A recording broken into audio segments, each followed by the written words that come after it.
السلام علیکم ورحمۃ اللہ وبرکاتہ۔ محترم ناظرین کرام، آج ہم حضرت علی رضی اللہ عنہ کی زندگی سے متعلق ایک ایسا واقعہ بیان کرنے جا رہے ہیں جس میں عدل و انصاف، صحابہ کرام رضی اللہ عنہم کی باہمی محبت، حضرت علی رضی اللہ عنہ کی حساس طبیعت اور حضرت عمر فاروق رضی اللہ عنہ کی عظیم محبت ایک ساتھ نظر آتی ہے۔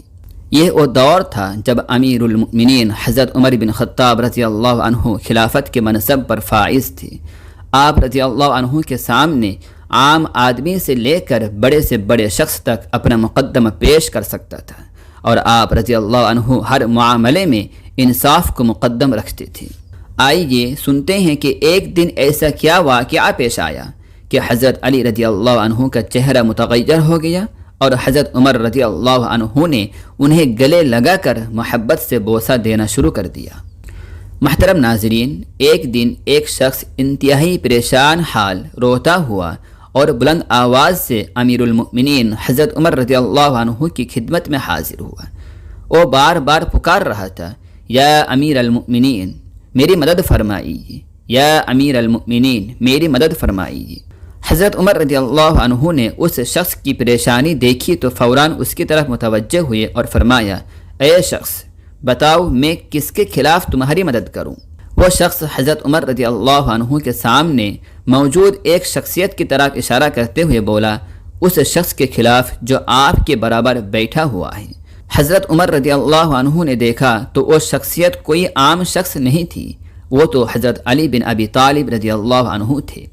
محترم ناظرین، اب ذرا اس منظر کو اپنے ذہن میں لائیے۔ ایک طرف مسلمانوں کے خلیفہ امیر المؤمنین حضرت عمر رضی اللہ عنہ، اور دوسری طرف وہ عظیم صحابی اور اہل بیت کے جلیل القدر فرد حضرت علی رضی اللہ عنہ۔ لیکن عدالت میں نہ کوئی بڑا تھا نہ چھوٹا، نہ خلیفہ کا قریبی ہونا کسی کے لیے رعایت تھی اور نہ حضرت علی رضی اللہ عنہ کا بلند مقام کسی معاملے میں رکاوٹ بن سکتا تھا۔ حضرت عمر رضی اللہ عنہ نے حضرت علی رضی اللہ عنہ کی طرف دیکھا اور فرمایا، اے ابو الحسن اٹھو اور اپنے فریق کے برابر بیٹھ جاؤ۔ حضرت علی رضی اللہ عنہ فوراً اٹھے اور اس شخص کے برابر جا کر بیٹھ گئے۔ پھر دونوں کے درمیان گفتگو ہوئی، اپنا اپنا موقف پیش کیا گیا اور معاملہ زیر بحث آیا۔ آخر کار وہ شخص جس نے فریاد کی تھی وہاں سے چلا گیا۔ حضرت علی رضی اللہ عنہ بھی واپس آ کر اپنے سابقہ جگہ پر حضرت عمر رضی اللہ عنہ کے برابر بیٹھ گئے۔ حضرت عمر رضی اللہ عنہ نے حضرت علی رضی اللہ عنہ کا چہرہ بدلتے دیکھا۔ حضرت عمر رضی اللہ عنہ کی نگاہ بہت باریک تھی۔ آپ رضی اللہ عنہ نے محسوس کیا کہ حضرت علی رضی اللہ عنہ کے چہرے کا رنگ بدل گیا ہے۔ حضرت عمر رضی اللہ عنہ نے فوراً پوچھا، اے ابو الحسن کیا بات ہے؟ آپ کا چہرہ کیوں متغیر ہے؟ کیا اس واقعے سے آپ کو ناگواری ہوئی ہے؟ حضرت علی رضی اللہ عنہ نے فرمایا، جی ہاں۔ حضرت عمر رضی اللہ عنہ نے محبت سے پوچھا، آپ کو کس بات پر ناگواری ہوئی؟ حضرت علی رضی اللہ عنہ نے فرمایا، آپ نے میرے مخالف فریق کی موجودگی میں مجھے میری کنیت سے پکارا اور فرمایا، اے ابو الحسن اٹھو اور اپنے فریق کے برابر بیٹھ جاؤ۔ آپ نے مجھے میرے نام سے کیوں نہیں پکارا؟ اگر آپ فرماتے، اے علی اٹھو اور اپنے فریق کے ساتھ بیٹھ جاؤ تو میرے لیے زیادہ مناسب ہوتا۔ محترم ناظرین، ظاہر میں ایک معمولی سی بات محسوس ہوتی ہے، لیکن حضرت علی رضی اللہ عنہ کے دل میں ایک خیال پیدا ہوا کہ جب میرے سامنے ایک شخص فریق مخالف کی حیثیت سے موجود تھا تو امیر المؤمنین نے مجھے خصوصی کنیت سے کیوں پکارا؟ کہیں اس شخص کے دل میں ایک خیال نہ پیدا ہو جائے کہ خلیفہ وقت اور حضرت علی رضی اللہ عنہ کے درمیان کوئی خاص تعلق ہے، یا عدالت میں مجھے کسی امتیاز کے ساتھ مخاطب کیا جا رہا ہے۔ یعنی حضرت علی رضی اللہ عنہ کی حساسیت کا تعلق اپنے عزت سے زیادہ عدل اور برابری کے احساس سے تھا۔ حضرت علی رضی اللہ عنہ کی بات سنتے ہی حضرت عمر رضی اللہ عنہ کا چہرہ خوشی سے دمک اٹھا۔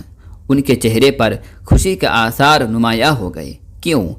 کیونکہ حضرت عمر رضی اللہ عنہ سمجھ گئے کہ حضرت علی رضی اللہ عنہ کے دل میں اپنے مقام و مرتبے کا غرور نہیں، بلکہ انصاف کی ایسی باریک پاسداری ہے کہ مخاطب کرنے کے ایک انداز تک کو بھی عدالت کے تقاضوں سے جوڑ کر دیکھ رہے ہیں۔